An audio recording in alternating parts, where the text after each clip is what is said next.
Eh bien, bonjour à toutes et à tous. Donc, nous sommes réunis aujourd'hui dans une très belle bibliothèque, bien qu'un peu chaude, de Sorbonne Université. Et donc, je suis Anne-Isabelle François, la directrice actuelle du GIS Institut du Genre, sachant donc que l'événement d'aujourd'hui se place dans le cadre de notre cycle qui s'intitule les Jeudis du Genre. Donc, les Jeudis du Genre ont comme objectif de mettre aussi en avant et de publiciser des manifestations, des initiatives, des événements qui portent sur le genre et qui sont développés par les membres du réseau. Donc aujourd'hui, le membre du réseau à l'honneur, c'est Sorbonne Université qui vient de rejoindre le réseau de l'Institut du Genre. Et donc nous sommes très heureux à cette occasion-là, d'avoir l'occasion non seulement d'organiser, de co-organiser, c'est surtout vous qui allez organiser cet après-midi aujourd'hui, qui porte sur les pédagogies, mais aussi du coup d'avoir l'occasion de présenter une plateforme pédagogique qui est en train d'être développée et qui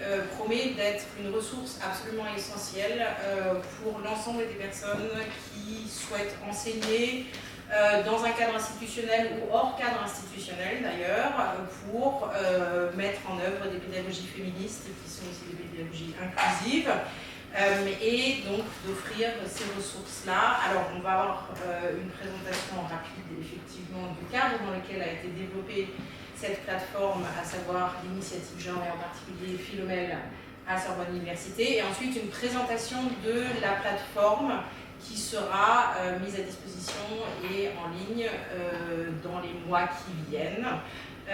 Donc c'est vraiment une très grande joie et un très grand honneur pour nous de pouvoir associer et aussi diffuser cet événement par le biais du réseau de l'Institut du Genre. Merci beaucoup Anne-Isabelle. Du côté de Sorbonne Université, donc Sophie Albert et Jean-François Lapény, copilotes du groupe Philomèle, réseau transdisciplinaire d'études de genre de Sorbonne Université. Dans ce cadre a été d'abord conçu puis lancé et cette année développé par Rita Rundgren et Irène Jiménez ici présentes qui vous parleront ensuite, une plateforme, donc, comme l'a dit Anne-Isabelle, genre en cours. Ce jeudi du genre s'associe, disons, avec le séminaire de Philomèle et transversales du genre pour proposer une après-midi autour de pédagogie inclusive, féministe et queer. Je pense que j'ai tout dit.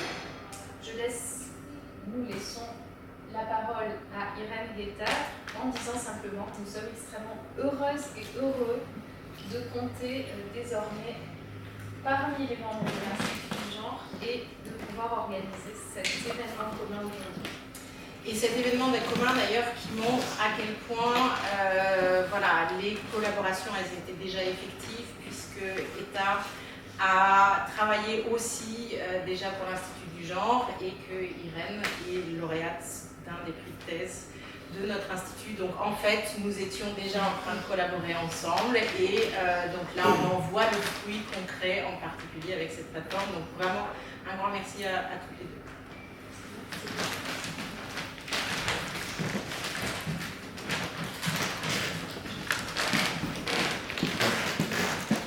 Bonjour, je dois commencer. Donc moi c'est Rita et je suis Irène. On va commencer par faire une petite présentation de la plateforme. Comme il a été dit, la plateforme est donc initiée au sein de Philomèle. Elle a aussi bénéficié cette année du soutien de la force du travail de Célia Posca, qui était un stagiaire en master, et de Masha Zelenina, qui est là et qui est en emploi étudiant et qui est aussi un petit peu avec le site. Et il ne faut pas oublier l'équipe précieuse de titulaires qui est à l'origine de ce projet et qui l'accompagne, donc Sophie Albert, Florian Alix, Galen Lejeune, Virginie Julliard et Nassira Gerassi. Et aussi la graphiste, du coup, Béatrice Bloomfield, qui nous a fait ce joli logo. C'est vrai. Si vous avez besoin des locaux, vous allez taper sur Floating Studio sur Internet et vous allez trouver ça. Et donc, genre en cours, ça va être une plateforme de ressources pédagogiques en études de genre qui se destine en premier lieu aux enseignants et enseignantes du supérieur et qui s'adresse vraiment à toutes les disciplines. De sa naissance au sein de Philomèle et de la fac de lettres, elle est plutôt axée autour des SHS, mais on cherche vraiment à développer des partenariats et on a commencé à développer des partenariats avec par exemple la commission genre de la fac de médecine à Genève, donc on essaye aussi de s'orienter vers les sciences de la santé et les facs de sciences. Il y a plusieurs objectifs à cette plateforme. Le premier, c'est d'offrir des contenus qui permettent de mettre du genre dans des enseignements généralistes, quel que soit du coup, l'objet ou la discipline. Deuxième, c'est de permettre de préparer des cours fléchés genre, donc des vrais cours en études de genre.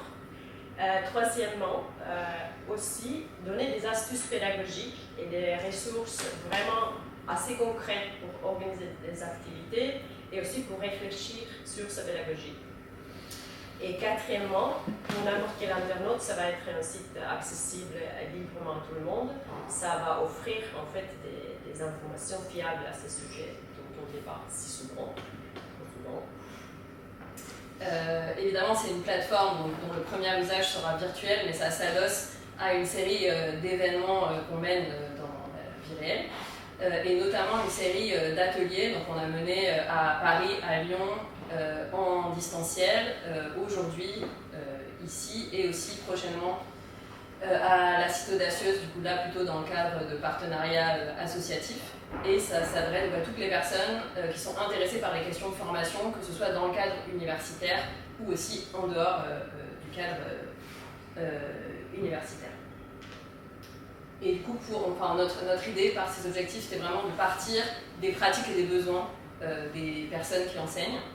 Donc pour ça, on est passé par un questionnaire où on a eu 125 répondants-répondantes et ensuite des ateliers pédagogiques qui sont à la fois des ateliers de partage et des ateliers de travail un peu sur des thématiques qui émergent dans les échanges.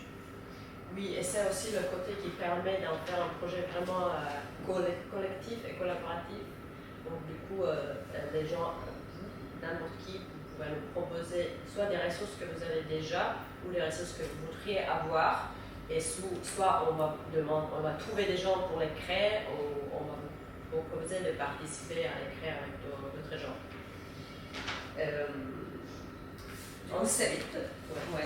Cette plateforme, donc on a dit, elle sera en libre accès, probablement mise en ligne à l'automne prochain, sous du coup, le nom de domaine genreencours.education.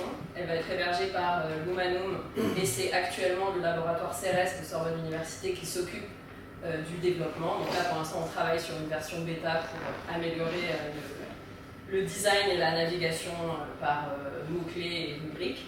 L'organisation sur la plateforme se prend en 3 rubriques principales. Une rubrique médiathèque avec des notices sur des ouvrages ou d'autres productions culturelles, des extraits, des bibliographies. Une rubrique glossaire avec différentes notions qui seront définies depuis plusieurs axes disciplinaires.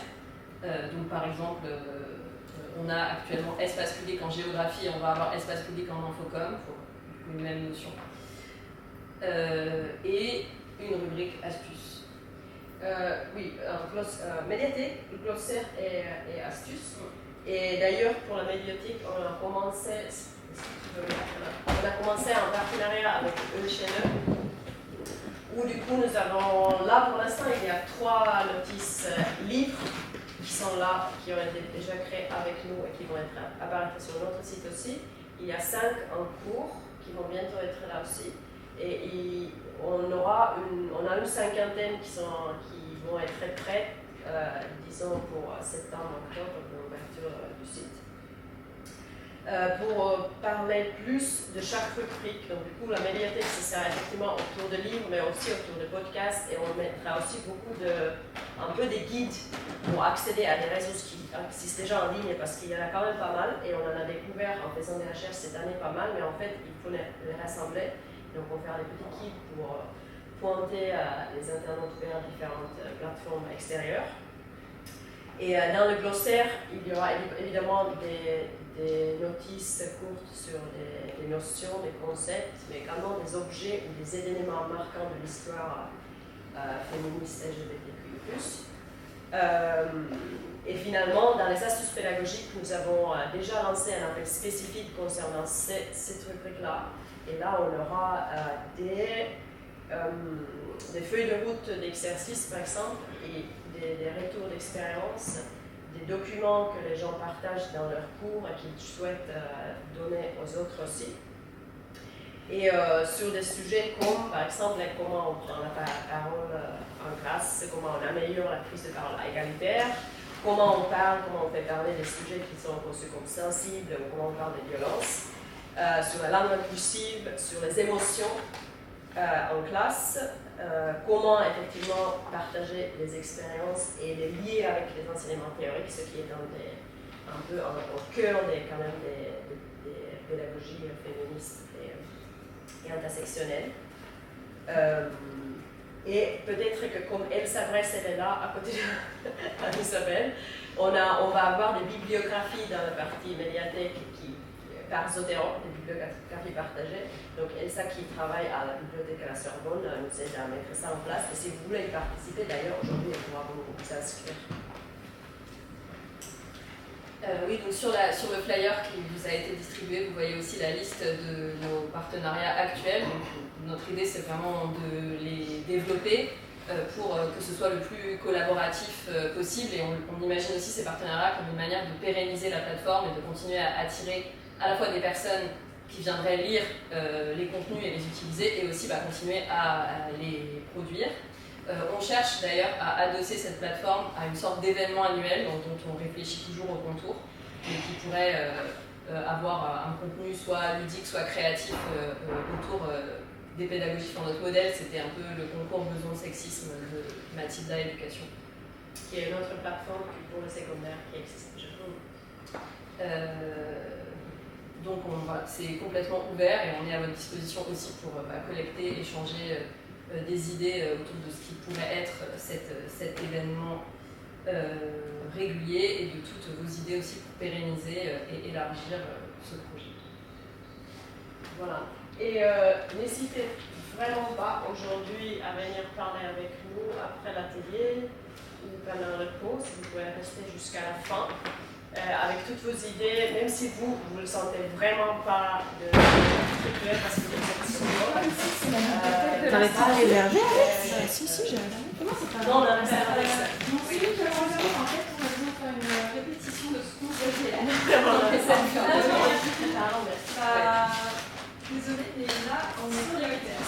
C'est quand il y a ici, tu vois, tu fais la présentation. Ça marche.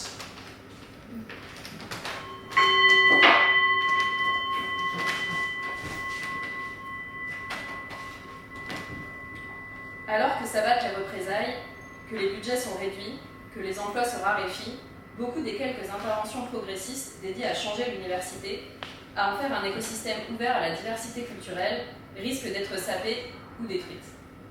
Nous ne devons pas ignorer ces menaces. Nous ne devons pas non plus modifier notre engagement collectif pour la diversité culturelle, parce que nous n'avons pas encore imaginé ni mis en œuvre de stratégie parfaite. Pour créer une université culturellement diverse, nous devons nous engager complètement. En apprenant d'autres mouvements pour le changement social, du mouvement des droits civiques à celui de libération féministe, nous devons accepter l'inscription de notre lutte dans une durée longue et rester à la fois patiente et vigilante. Nous devons épouser la lutte et le sacrifice pour nous engager dans une œuvre de transformation de l'université, afin d'en faire un lieu où la diversité culturelle informe tous les aspects de notre apprentissage. Nous ne saurions être facilement découragés. Nous ne saurions nous désespérer face au conflit. Notre solidarité doit être réaffirmée dans un esprit d'ouverture intellectuelle qui célèbre la diversité, accepte le désaccord et se réjouit d'un dévouement collectif à la vérité. Bell Hooks, Apprendre à transgresser, traduction Margot Portman.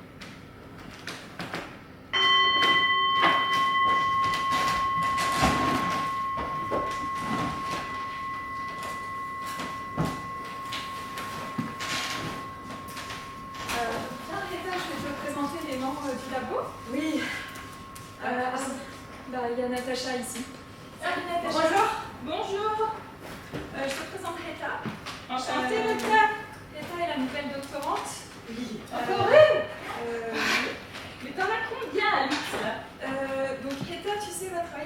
projet énergie Blue Groups. Oui. Et donc Heta, voici Natacha. Elle est enseignante-chercheuse au laboratoire et elle travaille, elle est spécialisée en électrochimie. Ah, spectroscopie d'impédance complexe. Ouais. Donc, si tu as besoin de ce genre de technique dans ta Très thèse, utile la technique, hein. Absolument indispensable d'ailleurs.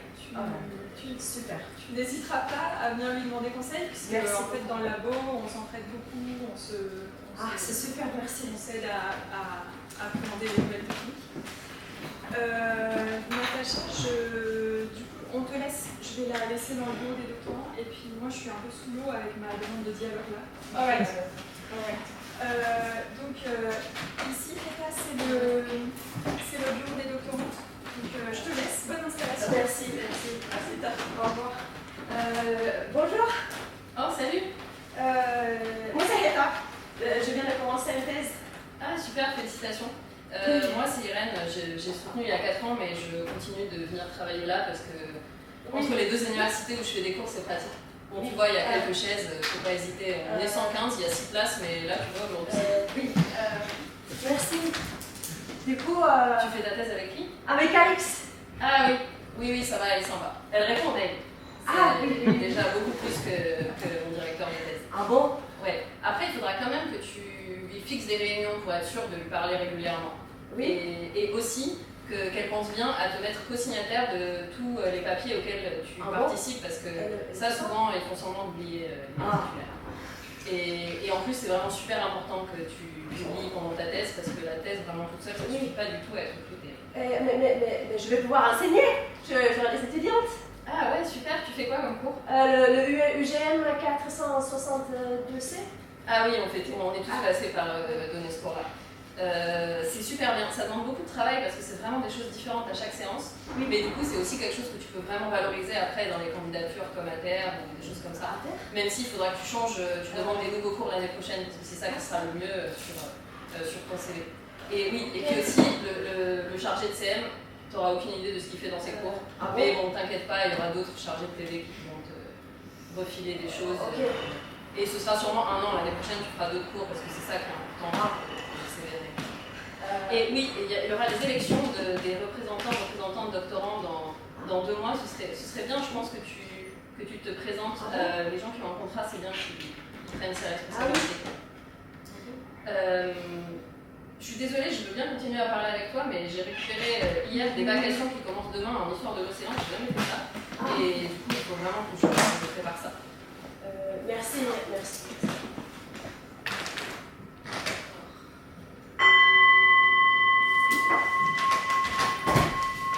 Bon ben le cours va commencer. Vous êtes nombreux à attendre là, nombreuses. Oh là là.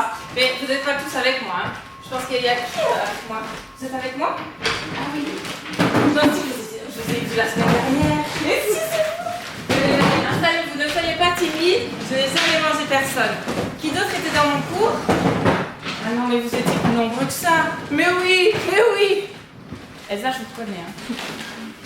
Veuillez vous installer. Vous étiez à mon cours, n'est-ce pas? Non. Je sais pas d'où vient. Mais si, je pense que vous étiez à mon cours. J'ai l'impression, hein. Non mais je vous reconnais. Si, j'étais là. Ah bon, j'en oublie même. Mais soyez les bienvenus. Je suis très heureuse d'être là, du coup, depuis la semaine dernière, depuis qu'on s'est vu. Et j'avais... donc je propose de... Donc, on va reprendre exactement là où on en était. C'est-à-dire aux lectures de textes. D'accord? Là, on a 3 textes. Donc, on va les lire. On va commencer par respirer. S'ancrer dans le sol. Madame, pardon, parce que je sais que vous avez expliqué la semaine dernière, mais comme moi, je veux travailler plus pour avoir une très bonne note, je n'ai pas compris les évaluations collectives, là, ça m'échappe. Si, alors, je comprends ton inquiétude, j'entends. Donc, ce qu'on va faire, c'est respirer un coup parce que ce qu'on fait, c'est de la co-construction. Donc, on va co-construire aussi la grille d'évaluation. Et vous auto-évaluerez. Et après, nous, on pourra discuter de l'évaluation qui sera basée sur l'auto-évaluation. Bon, j'espère que c'est clair. Mais Ah oui, non, en fait, c'est pas très clair. Et en plus, dans quelques mois, c'est la sélection pour les masters, il faut qu'on fasse les dossiers. Là, moi, je veux postuler pour un master hyper sélectif, du coup, je suis vraiment inquiète. Il faut vraiment que j'ai des bonnes notes pour mon dossier. J'entends votre inquiétude et je vais y répondre tout de suite parce que je pense que justement, ce qu'on a dans le collectif, c'est la force. Et on est nombreux et nombreuses, et donc la note, elle sera élevée, quoi qu'il arrive, parce qu'on est tous ensemble et tout ensemble pour y travailler. D'accord? Vous êtes convaincus? Et en fait, même si vous n'êtes pas convaincus, ce que je vous propose, c'est qu'on se mette au travail, et puis qu'on commence, et puis on se met et c'est un work in progress. D'accord? Tout va bien se passer. Donc respirez un peu. Alice, vous êtes déjà venue avec moi dans le cours là. Ouais, c'est tranquille. Voilà. Donc on respire, ça va se passer. Et ce que je vous propose, c'est qu'à tour de rôle, vous lisiez les textes, on va les lire en enfilade, on va respirer un coup entre chaque texte, mais on ne commente pas maintenant, la discussion viendra après. Ok? Ça marche. Elsa, vous voulez commencer? Vivre sur les frontières et aux marges, garder intacte mon identité et mon intégrité qui sont multiples et mouvantes, c'est comme essayer de nager dans un nouvel élément, un élément alien. Il y a de l'exaltation à participer à l'évolution de l'humanité, à se voir travailler. J'ai la sensation que certaines facultés, pas seulement moi, mais en tout habitant de la frontière, colored et non-colored, et des zones dormantes de la conscience sont activées, éveillées. Bizarre, non? Et oui, l'élément alien est devenu familier, pas confortable. Pas dans une société qui réclame qu'on maintienne l'ancien, qu'on rejoigne le troupeau, qu'on hurle avec la meute. Non pas confortable, mais chez soi. Et c'est de Gloria Anzaldúa, Borderlands, La Frontera, de New Mestiza, 1987. Merci Elsa et merci d'avoir pris l'initiative de lire le titre, l'autrice et la traductrice aussi. Merci beaucoup. Vous voulez suivre? Merci. La sensibilité a été subalternisée par le système monde, car elle va à l'encontre de ses 4 manières d'opprimer. Elle est l'ennemi inventé de la rationalité. Elle ne sert à rien, ce qui en fait l'ennemi du néolibéralisme. Elle est féminisée, ce qui est toujours une mauvaise idée. Et finalement, elle est très diverse, ce qui rend difficile le projet des hiérarchies coloniales ou des canons esthétiques. Le système monde moderne sous-estime la sensibilité, ce qui est précisément propre à susciter l'indifférence chez les privilégiés. Si je suis formé à ne pas prêter attention, je ne suis pas responsable de mes actions, moins encore de mes omissions.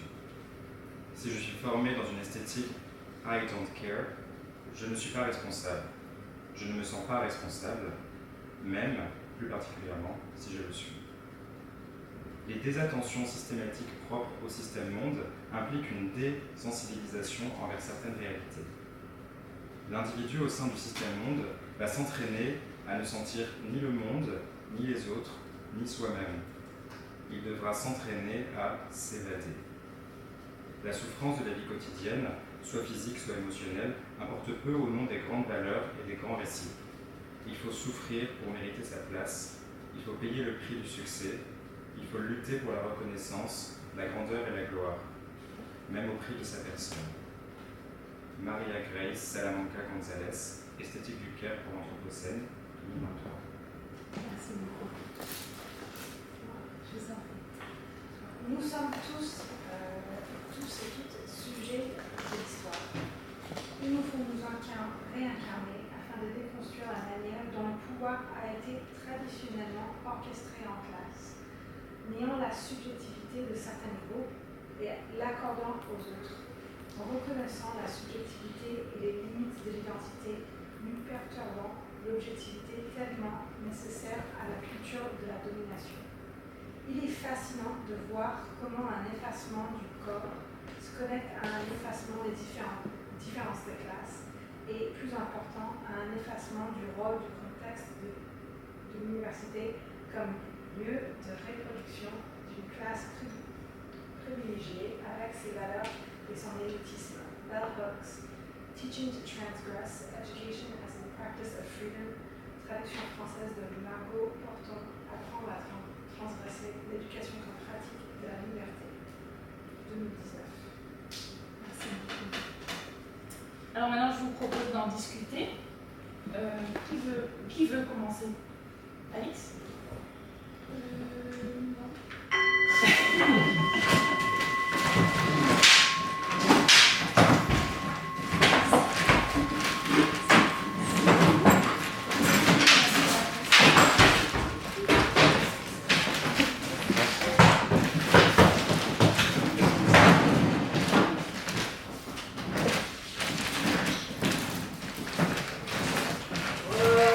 Oui, bon, ça va, ça commence à aller, mais il faut qu'on parle une autre date de répète parce que je pense que. Oui, là, on n'est pas super au point. Là, maintenant, on a fait une lecture. Donc, du coup, je me dis, est-ce que vous êtes libre le 9 juillet? De toute façon, d'ici au 9, c'est sûr, il y a c'est toute ça. la souffrance de master, c'est pas possible. Ouais. Non, moi le 9 juillet, j'ai le comité de rédaction de Marmont. Ouais, c'est tombé. Moi, je suis en manip après à Marseille toute la deuxième quinzaine. Et donc le 12, c'est pas possible non plus. Et non, moi, je suis en école d'été. C'est pas possible. Tu peux proposer une date pour après? Ouais. Alors, par exemple, qu'est-ce que vous diriez du 14 août? Moi, c'est entre deux déplacements. Mais en visio, c'est peut-être possible. Bon, il y aura des enfants autour de moi, mais je coûterai la visio. Oui, c'est jouable, c'est jouable. Je suis censée finir ma thèse cet été, donc. Mais je peux, bien sûr que je ferai. Je peux. De toute manière, j'ai pas de vacances. Mais vous prenez pas de vacances du tout. Les facs sont fermées après des vacances. Ouais, d'accord. Tu seras en vacances, toi? Oui, non? Septembre. Enfin, moi j'ai organisé. Non, mais pas septembre en fait. Parce que moi, septembre, je sais même pas si j'aurai encore un contrat. Mais oui, c'est vrai. T'en es où de tes candidatures et de ton odyssée? Je préfère pas en parler. Non, mais t'auras un poste. Oui, t'auras un poste. Bon, après, elle a pas la grève, c'est vrai. J'aurai un poste, qu'ils me disent. Non, mais vous les entendez là? J'aurai un poste. Moi, j'ai encore fini deuxième au concours là, les derniers que j'ai fait. Et ils me disent, ça m'envoie un signal. Ça m'envoie quel signal? Le signal que ça m'envoie, c'est qu'il n'y a plus de poste à l'université. Le signal que ça m'envoie, c'est que j'ai fait plein d'efforts. Moi, j'ai fait la thèse à l'étranger, je suis revenue, j'ai fait un ATER, l'ATER où j'ai été exploitée, disons-le tout de suite, parce qu'en fait, on vous dit que c'est une super opportunité, mais c'est une super opportunité de ne pas faire de recherche. Ah oui, parce que j'ai fait beaucoup d'enseignement. Alors oui, j'ai monté des communautés, j'ai fait plein de choses, j'ai fait des initiatives. J'ai tellement fait de trucs que j'en perds les mots. En fait, j'ai trop fait. Et en fait, au concours, si on réfléchit bien, l'enseignement, ça se réduit à une case à cocher. Et ce qui valorise, c'est le quantitatif. Ah oui, on a signé des accords de dorage, je veux bien voir. Mais si j'ai plus d'articles de rang A, alors oui, là, ça a de la valeur. J'aurais un poste qu'elle me dit. Non, c'est rien du tout.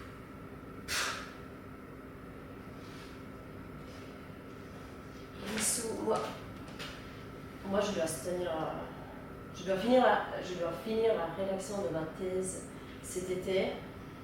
Je dois ne pas oublier de me candidater pour représenter les doctorants. Je dois finir cet article. J'ai les 3 articles et en fait, c'est celui-là qui me revient la 3e fois et je ne sais pas où est-ce que je vais pouvoir le publier vraiment. J'ai, bien sûr, j'ai aussi des petites livraisons à réceptionner. Je dois soutenir, je dois bientôt soutenir, je dois rédiger, je dois finir de rédiger ma thèse. Le rapport, je dois le mettre en annexe, le rapport, je ne dois pas oublier d'aller chercher ma fille à la crèche. Je dois soutenir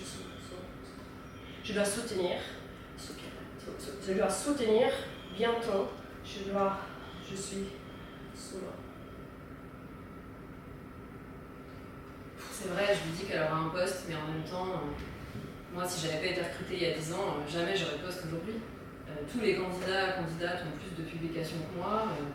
Moi, ça fait 3 ans que j'ai pas touché un article, j'y arrive pas, j'ai pas le temps. Il y a tout le travail administratif, et si on essaye de faire les choses un peu bien avec les étudiantes, en fait, c'est pas possible. Alors oui, peut-être que j'en fais trop dans les séminaires, l'atelier de lecture, ce séjour pédagogique. Oui, peut-être que c'est trop, mais on peut quand même pas laisser tomber les étudiantes et se dire que bah oui, tant pis, ils sont 45 et on lâche l'affaire. Enfin, non, bon, après oui, en plus, vu que je ramène pas d'argent au labo, personne ne me prend au sérieux, tout le monde pense que je fais le clown devant mes étudiants toute la journée.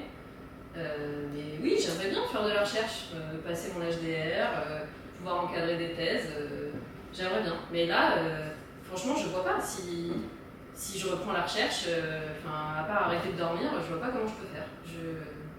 Je sais pas. C'est grâce à moi que ce labo existe, ils se rendent pas compte. Moi aussi, j'aurais bien aimé faire des petites expériences d'enseignement comme Irène, là, ça coule doucement. Ok, j'ai une grande capacité de travail, mais là, j'ai plus de soirée, bientôt j'aurai plus de week-end. Ma to-do list fait que s'allonger, j'ai plus aucun espoir de sortir la tête de l'eau. Est-ce qu'elles se rendent seulement compte de ce qui m'attend après cette réunion? Et en plus, il n'y a vraiment personne pour prendre l'initiative de me décharger. Alors ça, c'est pas faute de demander en plus. Est-ce que vous croyez que quelqu'un a fait la mise à jour du site du laboratoire avec nos dernières publics pendant que toutes nos ANR sont en train d'être évaluées là? Eh ben non. Et il croit quoi en fait? Que c'est moi qui vais faire ça en plus? Et toi, t'as corrigé les copies? Oups, les copies. Elles sont des copies. Ah, attendez. Et venez, j'ai trouvé un truc qui est...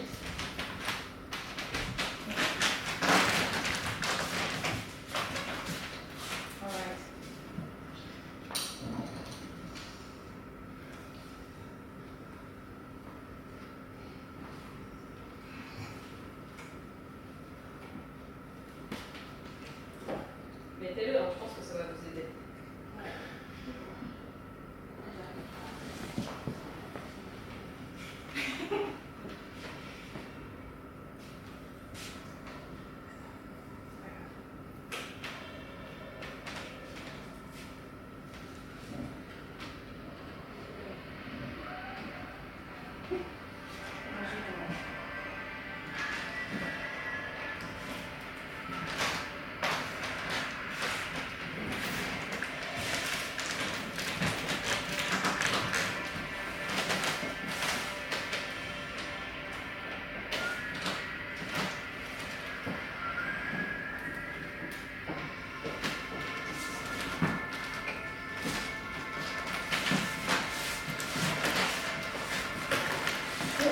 Je dois pouvoir valoriser ça dans mon CV.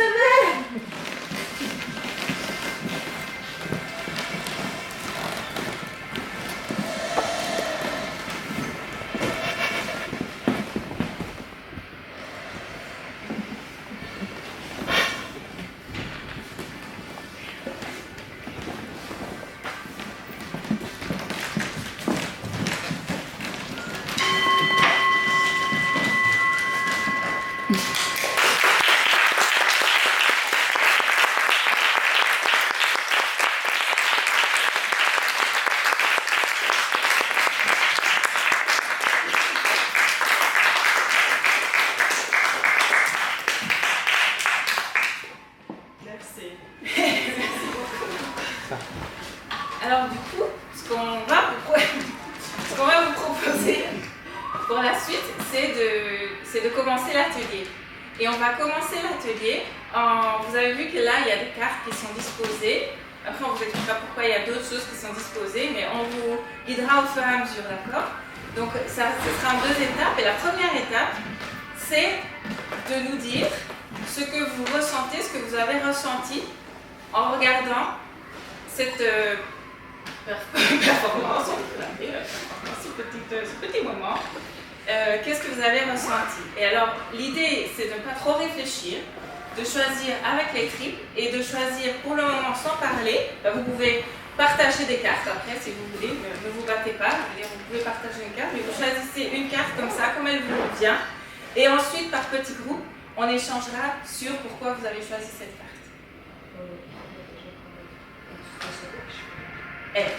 Ouais. Donc du coup, après que vous avez pris une carte, rapprochez-vous des gens, de préférence des personnes que vous ne connaissez pas, et formez des groupes de 4 ou 5 personnes. Okay? On va se mettre dans les coins, comme ça on matérialise les groupes. Oui. Et donc les cartes sont là. Oui, les cartes sont là-bas.